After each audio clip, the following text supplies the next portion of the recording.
Assalamualaikum warahmatullahi wabarakatuh. Berjumpa kembali dengan saya Saifuddin Tahir dalam program Sinau Kapal Lengkap. Ya, hari ini saya akan berbagi perihal bila seorang agen kapal sudah menandatangani satu kesepakatan kerja atau perjanjian kerja atau kontrak kerja yang sudah dituangkan di dalam term and condition atau syarat dan ketentuan, maka kedua belah pihak, baik itu pemilik kapal atau prinsipal dan agen kapal, sudah terikat dengan satu perjanjian, suatu kesepakatan. Tentunya dalam hal ini ada satu pihak yang sebagai receiver dan pihak lain yang sebagai donor terkait dengan keuangan. Semua akan meminta garansi, meminta garansi bahwa kedua belah pihak bisa saling menjamin, Pihak pemilik kapal menjamin kapalnya dilayani dengan baik, tidak ada terjadi sesuatu hal yang bisa merugikan, bisa mengganggu kelancaran bisnis transportasi. Dan banyak lagi jaminan-jaminan yang harus diberikan oleh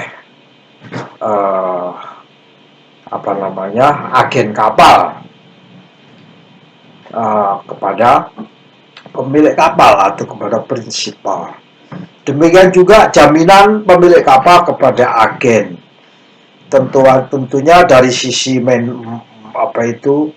finansial, seorang agen tidak akan bisa berjalan tanpa ada dukungan finansial dan jaminan-jaminan lain yang harus diberikan oleh prinsipal atau pemilik kapal.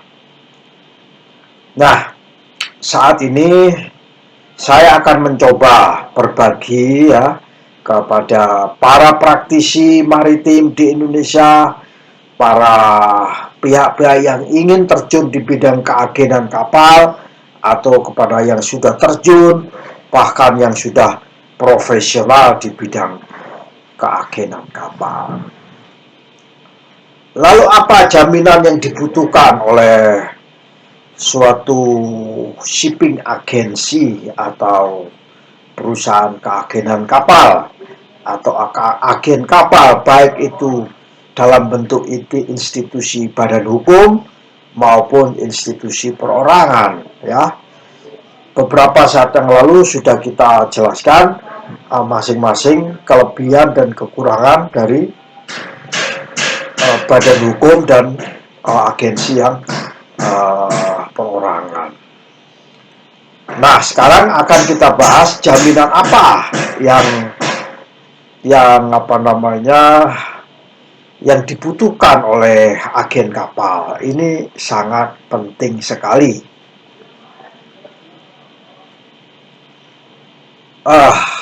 Marilah kita bahas satu persatu mengenai jaminan tersebut.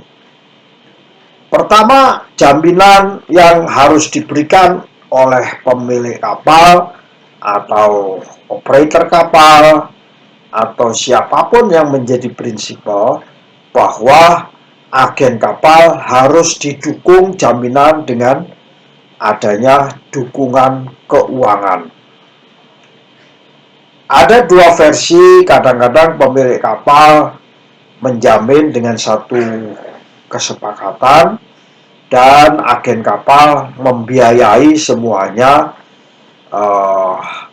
sampai selesai. Kemudian dari pembiayaan yang sudah dikeluarkan oleh agen kapal itu ditagihkan, ya, ditagihkan kepada pemilik kapal, dan sesuai dengan kesepakatan maka pemilik kapal akan membayarkan.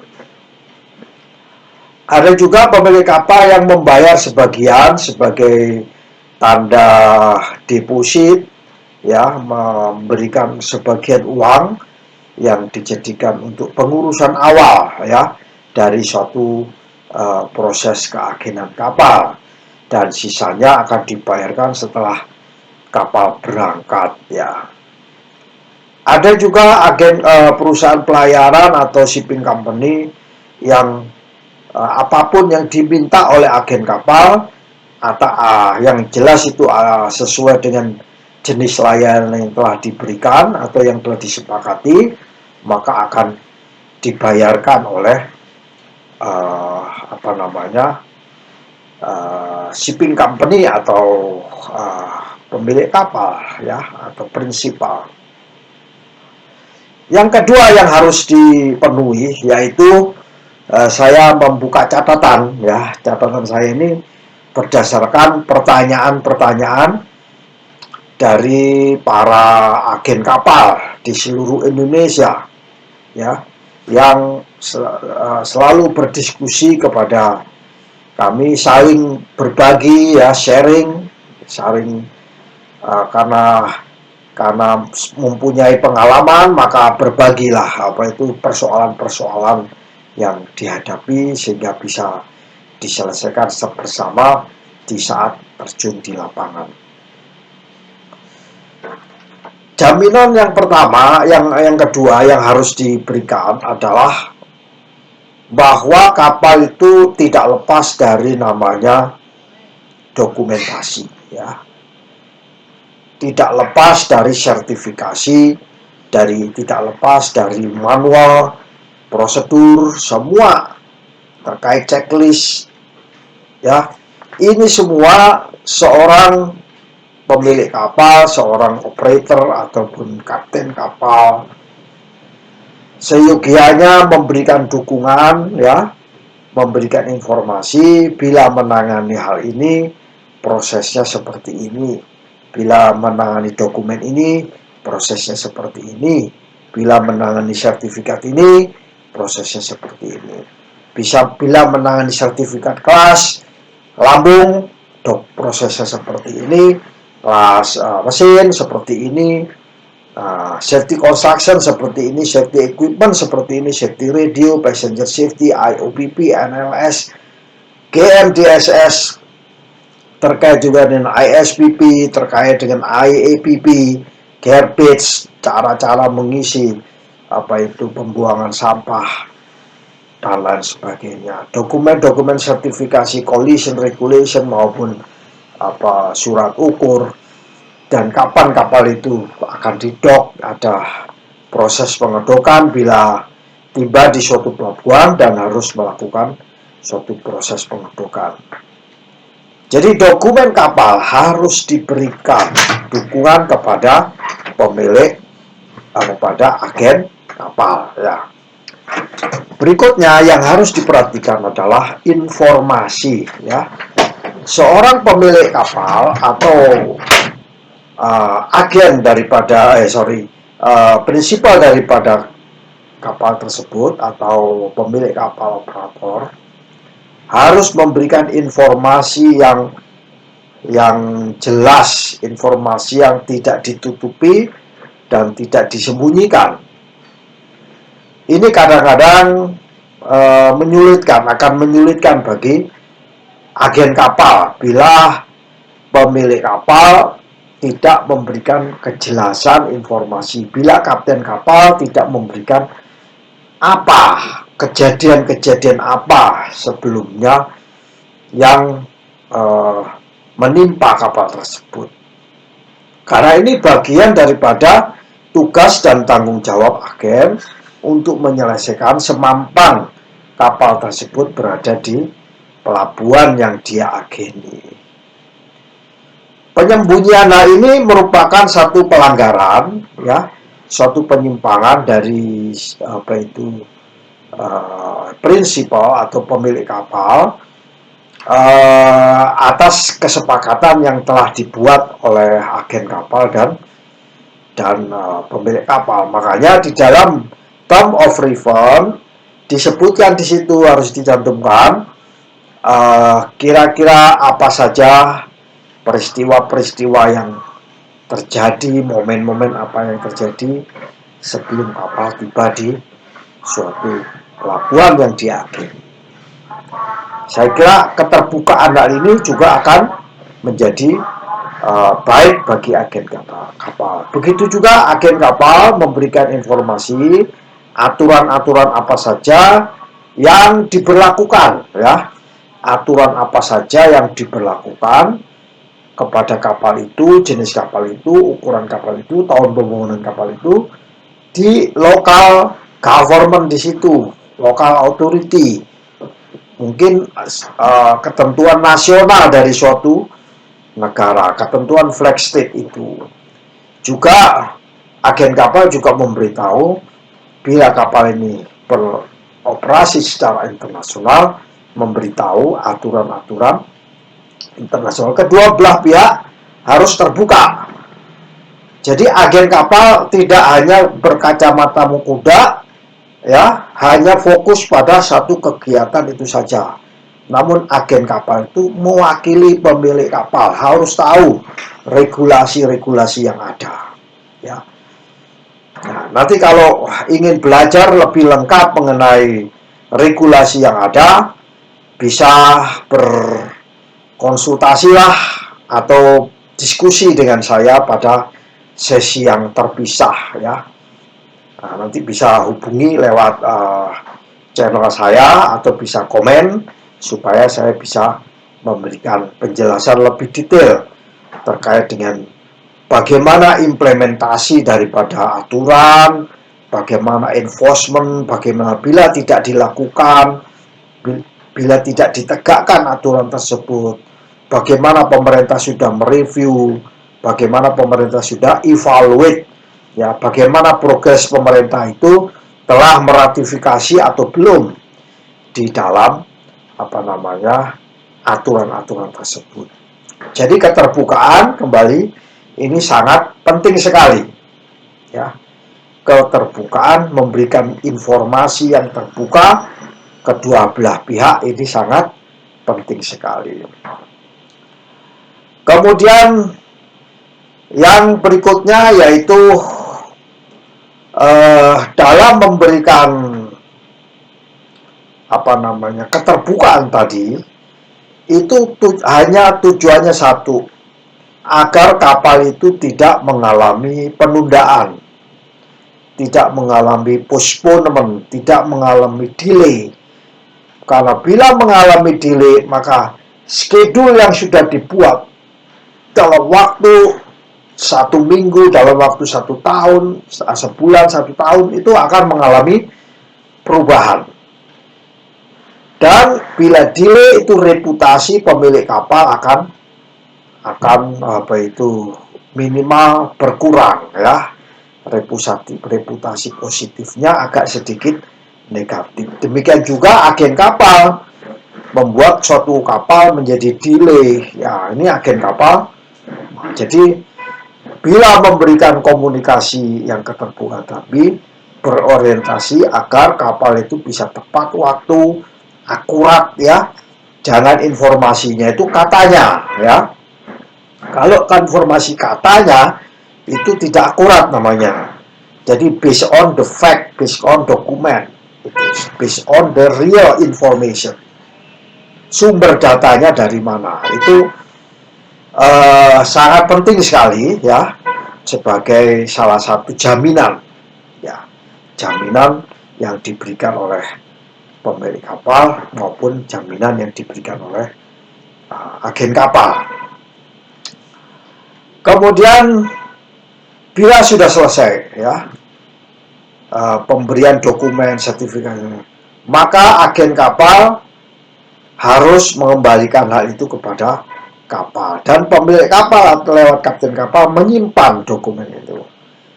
Jaminannya menyimpan, tidak boleh disembunyikan. Begitu juga agen kapal tidak boleh menyembunyikan, tidak boleh menahan. Karena tidak dibayar misalnya ditahan, nggak bisa itu. Nah ini satu deviasi, penyimpangan. Menjadikan ketidakpercayaan. Awal dari pada suatu ketidakpercayaan dari kedua belah pihak ini ada satu pihak yang menahan sertifikat, menahan dokumen, menahan informasi dan sebagainya.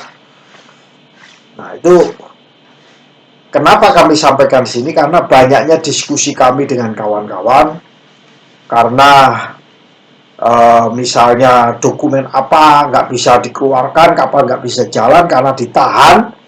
Nah itu bisa diproses secara hukum ya. Siapa yang menahan itu akan diproses secara hukum ya. Karena kapal tidak boleh delay. Apapun pemeriksaannya, kapal tidak boleh mengalami delay. Itu inti prinsip daripada aturan, baik itu di konvensi IMO 10 mandatory convention maupun kelas, tidak boleh ada satupun yang menunda ya. Nah, bagaimana Pak terkait dengan keuangan? Itu adalah transaksi dan itu harus diselesaikan secara administratif. Jadi harus diselesaikan secara administratif. Berikutnya ya, dalam hal aturan ya, aturan tadi ya, yang saya katakan aturan tadi itu yang langsung mengenai itu konvensi dan kelas, atau ada aturan derivatif ya, baik di lingkungan hidup maupun asuransi apapun, hukum suatu negara yang tidak langsung, maka pemilik kapal harus tahu dan agen kapal harus bisa memberikan ya. Itu apalagi sekarang ini pada aturan-aturan baru, misalnya adanya COVID ya, COVID-19 ini kan ada namanya, apakah boleh suatu pelabuhan itu melakukan crew change ya, apakah boleh crew change itu pergantian di suatu pelabuhan tersebut. Ada pelabuhan yang membolehkan, ada yang pelabuhan yang tidak membolehkan. Ini hak daripada otoritas nasional atau otoritas pelabuhan. Dan itu untuk membuat scheduling bahwa keagenan kapal yang disebut dengan boarding agent atau husbanding agent yang ngurusin selain kargo dan kapal, misalnya crewing dan lain sebagainya, kesehatan kru dan sebagainya. Nah itu harus diperhatikan. Makanya ada kawan saya namanya Dokter Jimmy ya, Dokter Jimmy Nampitupulu. Beliau adalah kawan saya, lulusan Fakultas Kedokteran Gigi di Universitas Padjadjaran dan sekarang membuka Jakarta Maritime Healthcare di Tanjung Priok.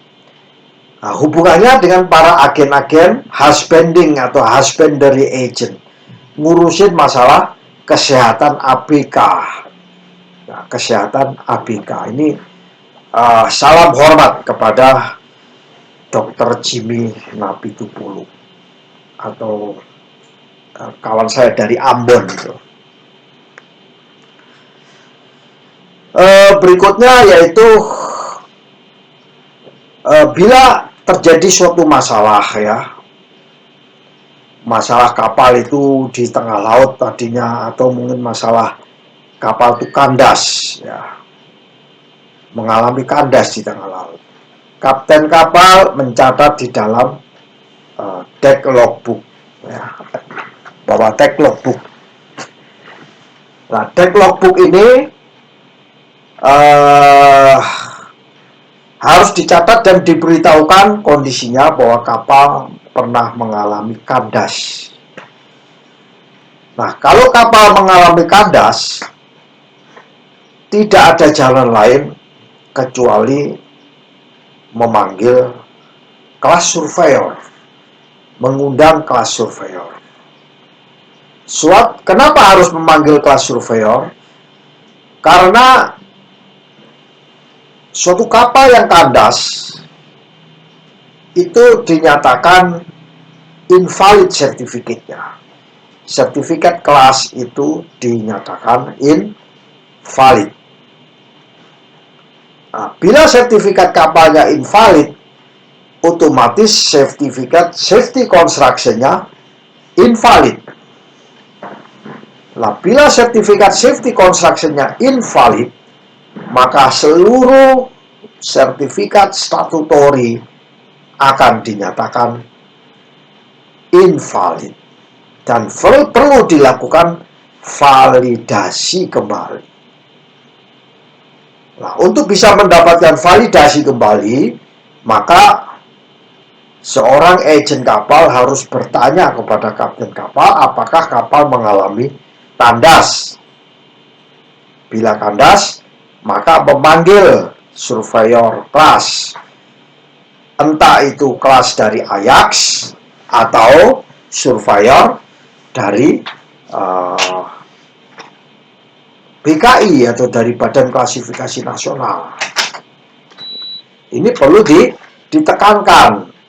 Tujuannya tidak lain dan tidak bukan adalah untuk membuat kapal itu valid sertifikatnya. Accepted by government, accepted by otoritas nasional. Ini harus difahami secara dasar bagi seorang agen kapal. Ada masalah lain, misalnya kapal tabrakan, deformasi, ya, perlu dilihat oleh surveyor. Atau terjadi kebakaran, nah, harus dilihat oleh surveyor. Dan banyak terjadi damage, dan permasalahan ini harus disampaikan. Kadangkala bila mengalami suatu damage yang cukup fatal, maka agen kapal harus mengarrange untuk kapal harus naik dock.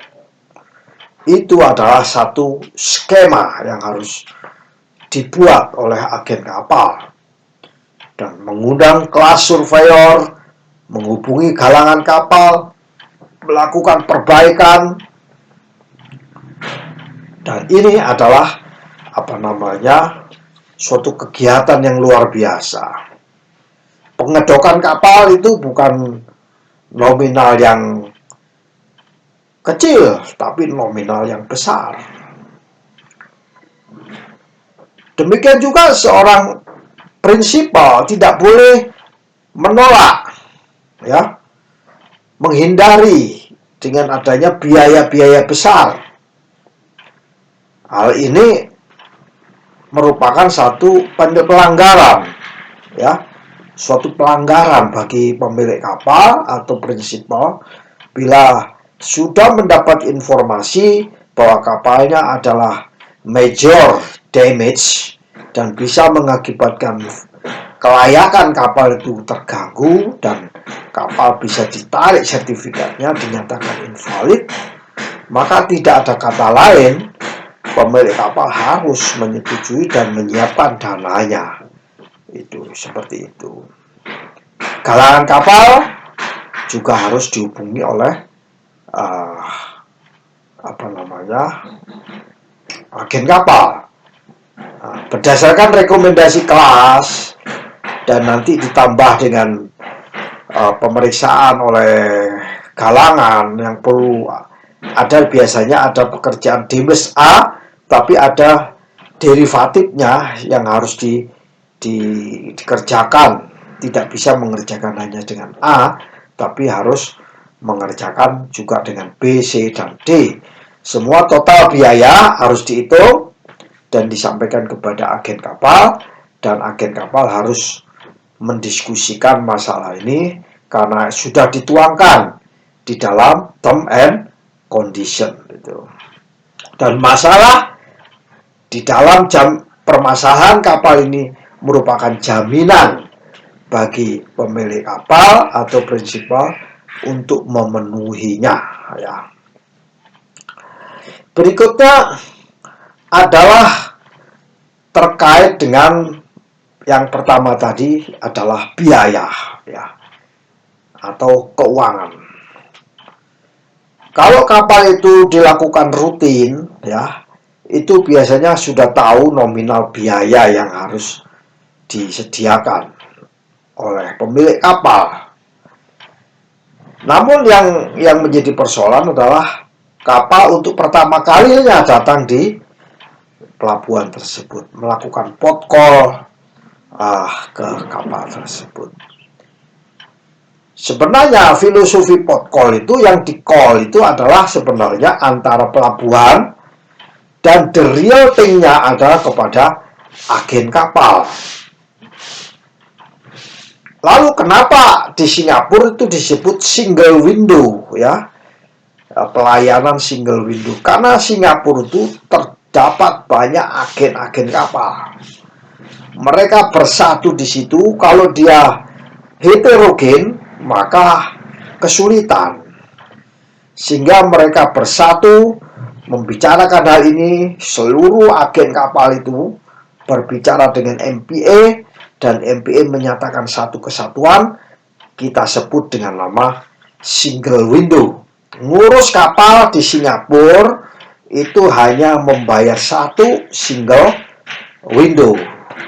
Jadi dasarnya karena the real activity single communication oleh pemilik kapal itu kepada agen kapal. Agen-agen kapal ini semua mengurus tidak dengan cara yang berbeda-beda, dengan cara yang sama, diakomodir oleh otoritas nasional.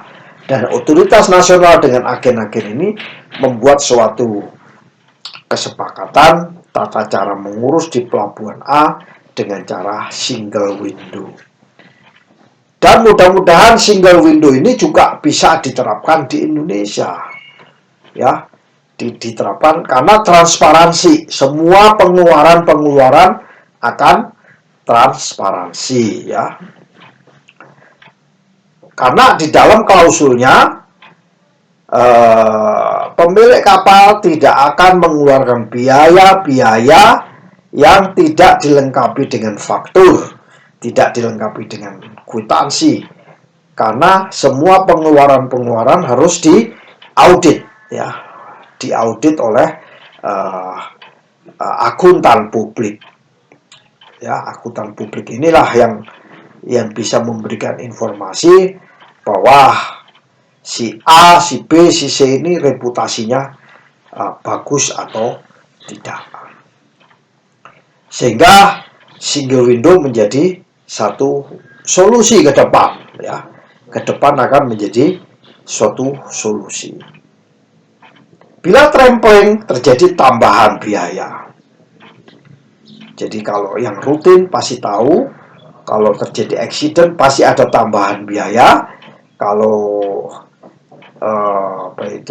yang tidak menentu, case-case tertentu, ada tambahan biaya. Dan ini jaminan bagi pemilik kapal atau prinsipal untuk menjamin adanya tambahan biaya. Tidak boleh seorang pemilik kapal biaya harus ada pertanyaan-pertanyaan lagi. Nah, tentunya agen kapal juga demikian, harus memberikan satu reason, evidence, bukti-bukti yang jelas yang bisa accountable. Itulah kira-kira yang bisa kita sampaikan berkaitan dengan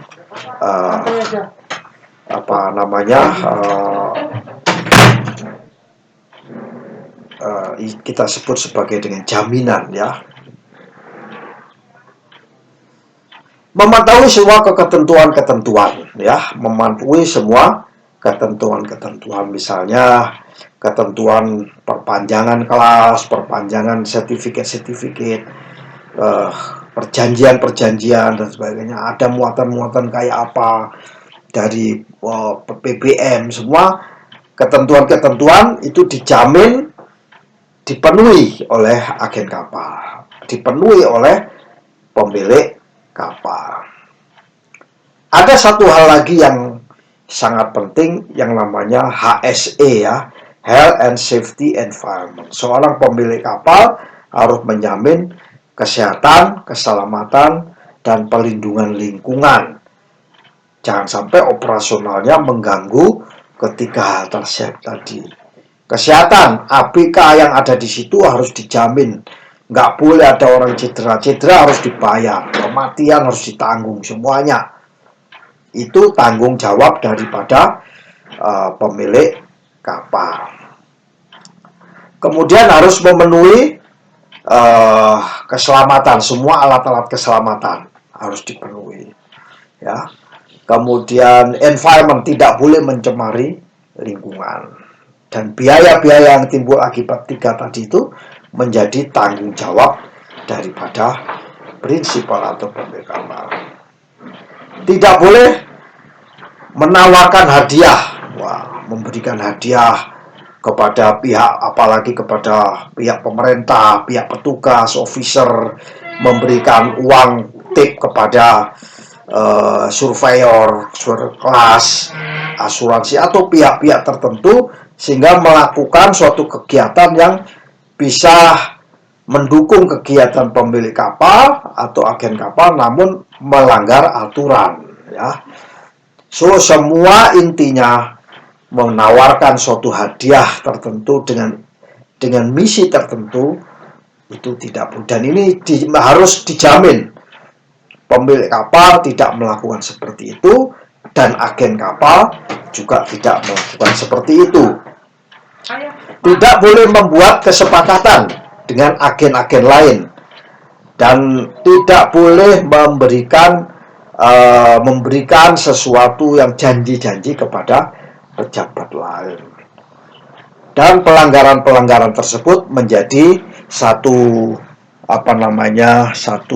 komitmen bersama untuk dipatuhi. Demikianlah sharing singkat dari saya, berbagi, semoga bisa mendapatkan ilmu tambahan, dan bagi yang sudah berpengalaman berdiskusi dengan saya, bagi yang para ahli, tolong bantu saya untuk bisa menambah hasanah perbendaharaan ilmu pengetahuan.